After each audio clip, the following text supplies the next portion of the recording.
My name is Alon Justice Pavlinich. My pronouns are he, him, his.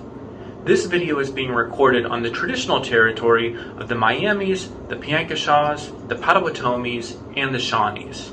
I acknowledge the enduring legacies and relationships between indigenous peoples and their sacred territories, lands and waters from which I am benefiting.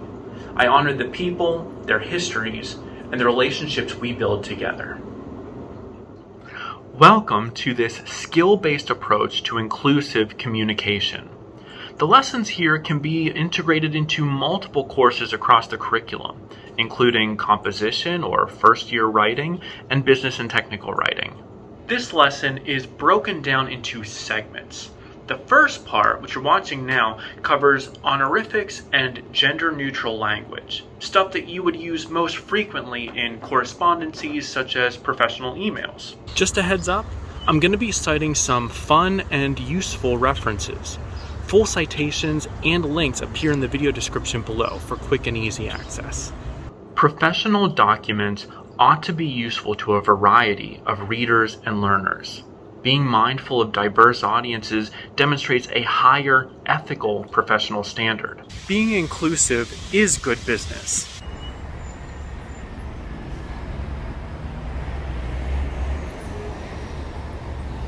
We can train ourselves to be better colleagues, citizens, and people.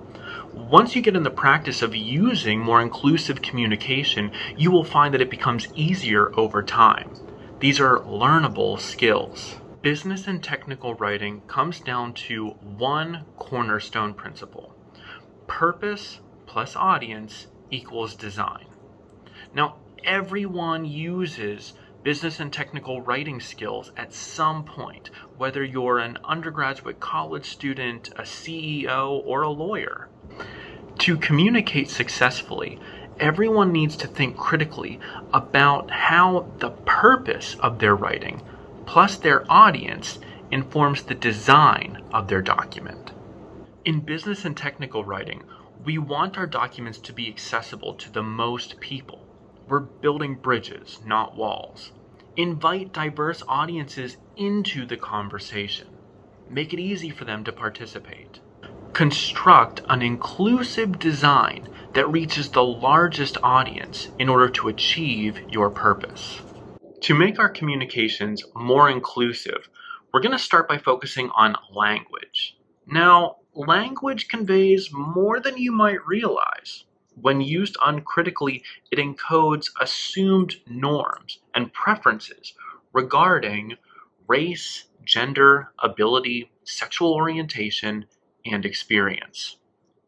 So, when I say, our board of directors needs a new chairman, whose wife will also contribute to regular meetings, I've just let everyone know that my assumptions are that the only viable candidate is a heterosexual man. And because I failed to use inclusive language, I've just made everyone in my audience who doesn't fit that narrow category feel excluded, defective, devalued, and inferior. A more inclusive statement might look like, our board of directors needs a new chairperson, whose partner will also contribute to regular meetings. Notice how this rephrase is gender neutral.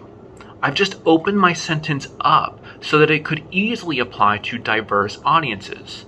Men, women, gay, straight, gender non-conforming. I'm not sending the unintended message that I will only consider a straight man for this position. I'm inviting more people into my conversation by making everyone feel welcome. Implicit biases in writing. We all have to grapple with prevalent, socially constructed norms that tend to privilege certain standpoints. Even the most well-intentioned, woke person is informed by these ideologies. We're drowning in it. It's our culture.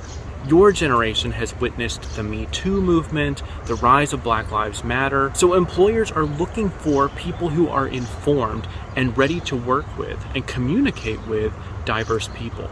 So, inclusive writing is a matter of social justice and professionalism.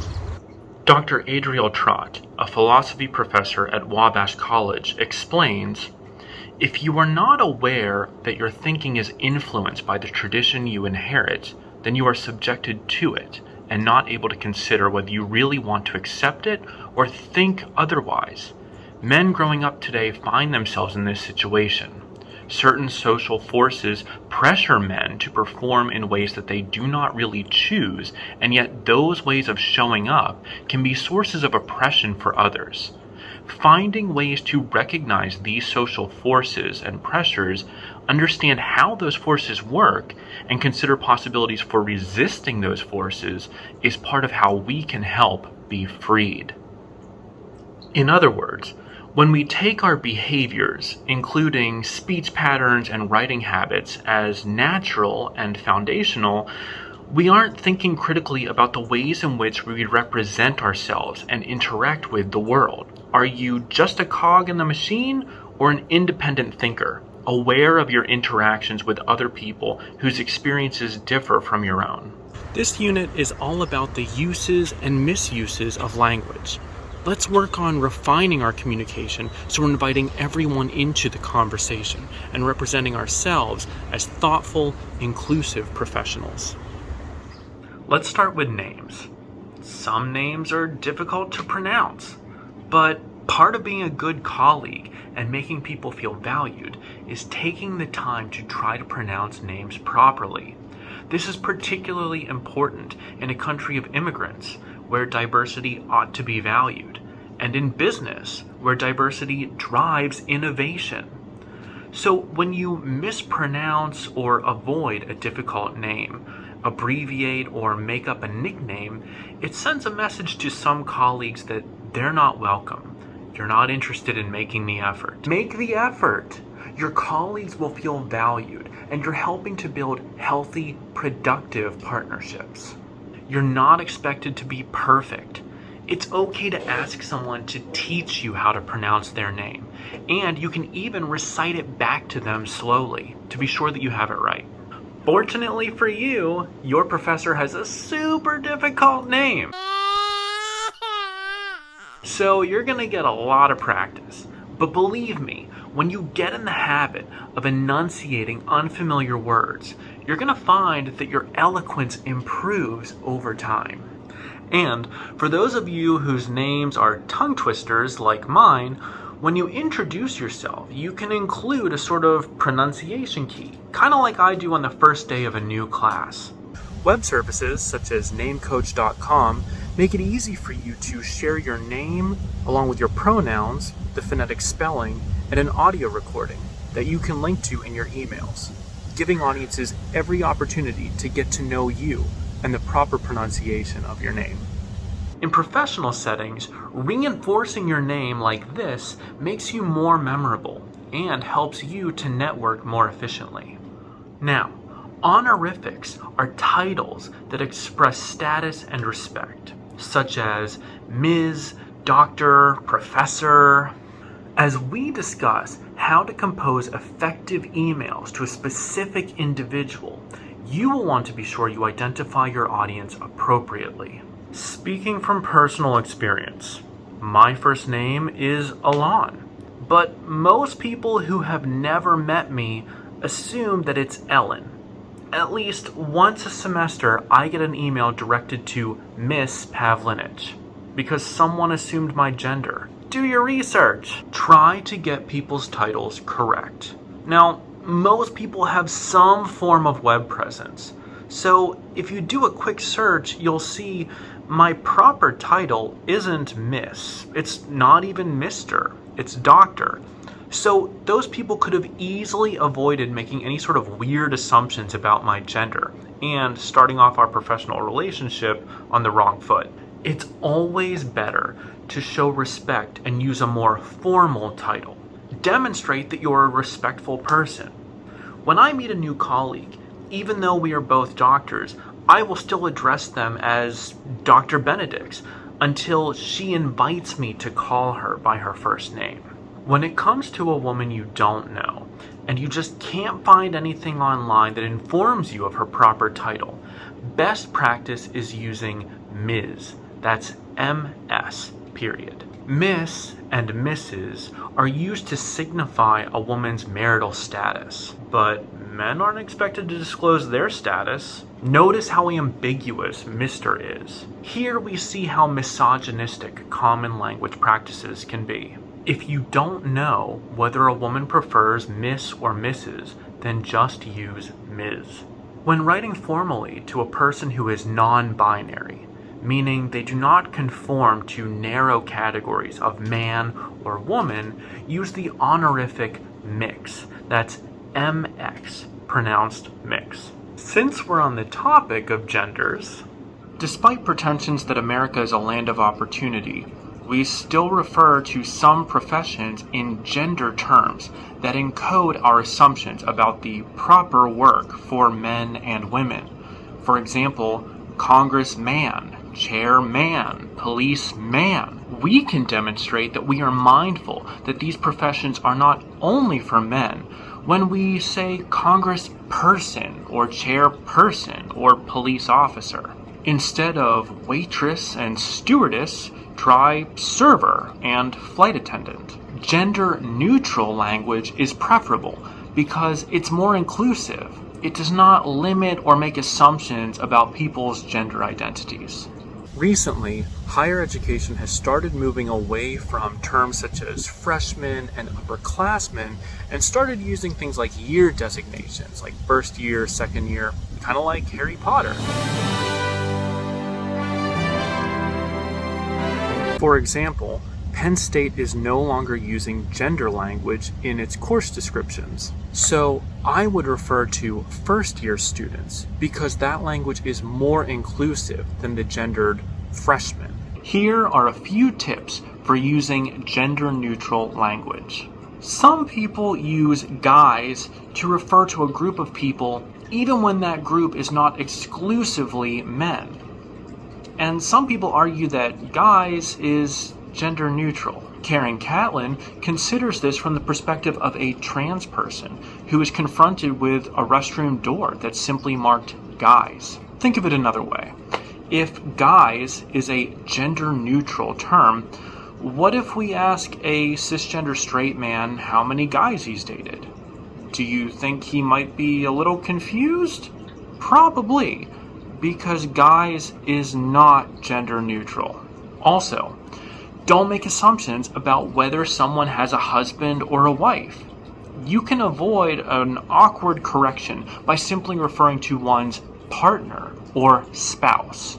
Generally, when you are referring to genders, it is preferable to use man and woman rather than male and female, because male and female have more clinical connotations. Similarly, ladies is a condescending term. Just say women. And the overused ladies and gentlemen is also out because it excludes non-binary individuals. Let's talk about pronouns. We use pronouns such as she, her, he, him, they, them when we are talking about someone or people in the third person. For example, Lorraine wanted to read the latest mystery, so she went to the library. She is the pronoun referring back to Lorraine in that sentence.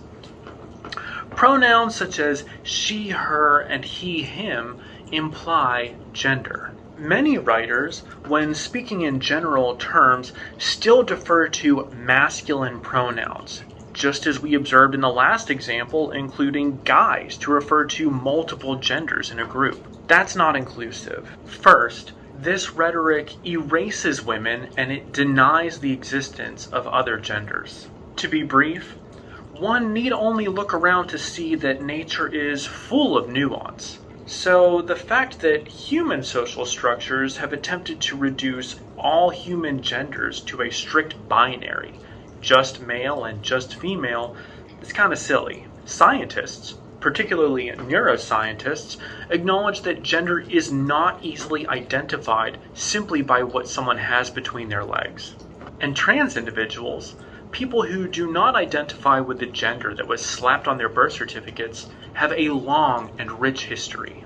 The existence of trans and non-binary individuals is not up for debate. They have a long history that extends back beyond antiquity. You can access helpful infographics, such as the Gender Unicorn at transstudent.org. This chart shows you the complex intersections between genders, sexualities, expressions, and attractions. And this chart, also by Trans Student Educational Resources, provides a concise overview of some of the available pronouns and how to use them correctly.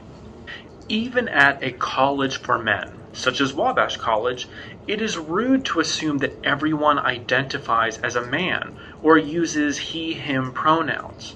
And remember, you will eventually be joining a more diverse working environment, so it's a good idea to start practicing inclusive rhetoric now.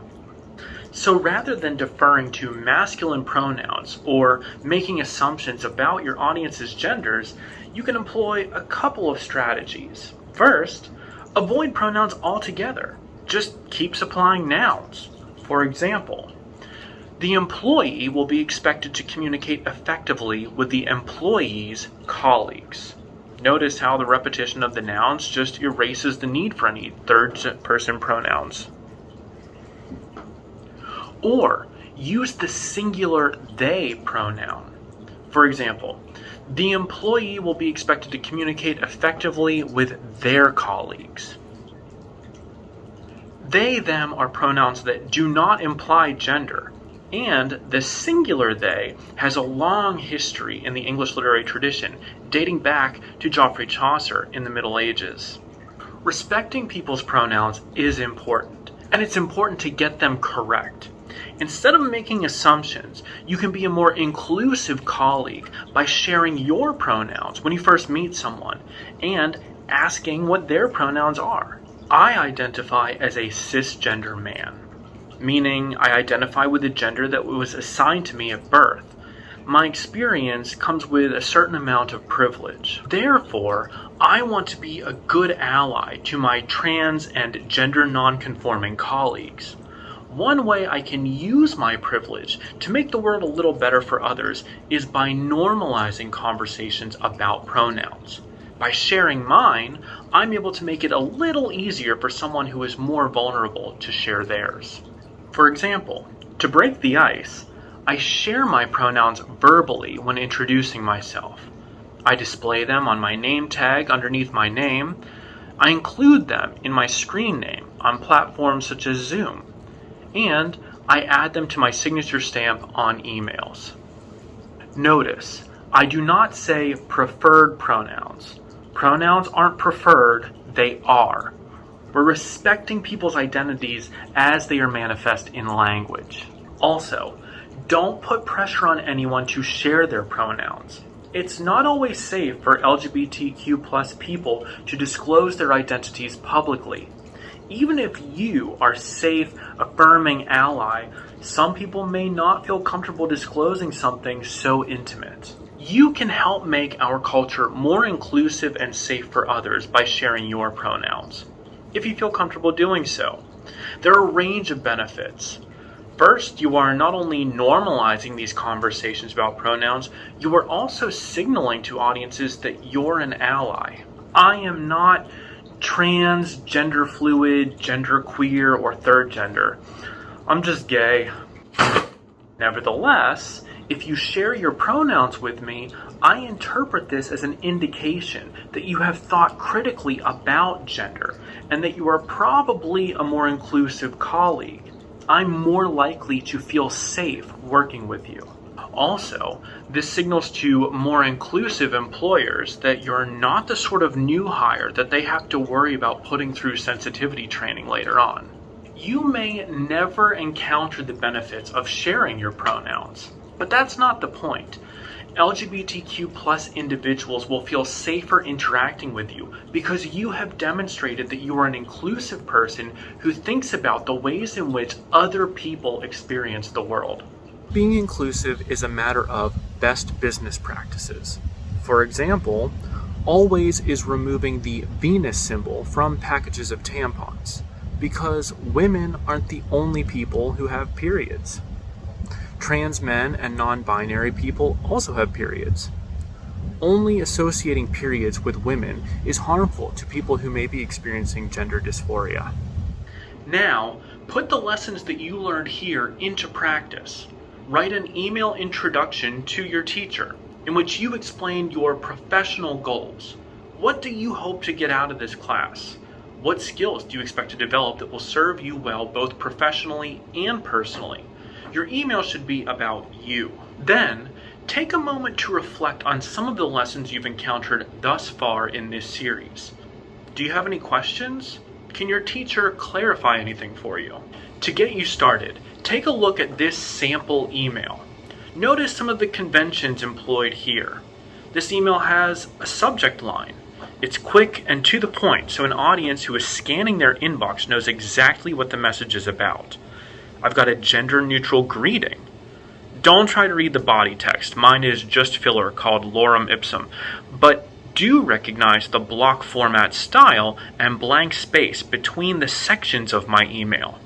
And I've got a valediction or farewell statement. Finally, at the very bottom, I have set up my email to include a stamp or email footer with some helpful information for my audience. This also acts as a sort of digital business card, so anyone who is interested can learn more about the work I do. Within my email footer, I also supply my pronouns and an audio recording of my name, set up with namecoach.com, so my audience doesn't have to struggle or fret over the proper pronunciation of my name. Use this as a model to develop your own email practices. Be sure to write to and from a professional email address. Employ an effective subject line, and start with a greeting and proper honorific for your specific audience. Remember the importance of concision and plain language. Open with a sentence that clearly states your purpose for writing. Think of this as a sort of thesis statement or topic sentences. And you can use this thesis statement as the subject line for your email. Just condense it a little bit more. In the body of the email, be sure to introduce yourself and your professional goals. Take a moment to reflect on today's lessons. Was anything particularly helpful or unclear? Do you have any other questions that I can address? Finally, play with your email settings and use some of the resources provided earlier in this video to update your email footer with info that will make you more accessible to diverse audiences. You can find a written explanation of this assignment in the expanded video description below. Thanks for watching. Now, let's make the effort to be more inclusive in our practices and mindful of other people in our daily lives.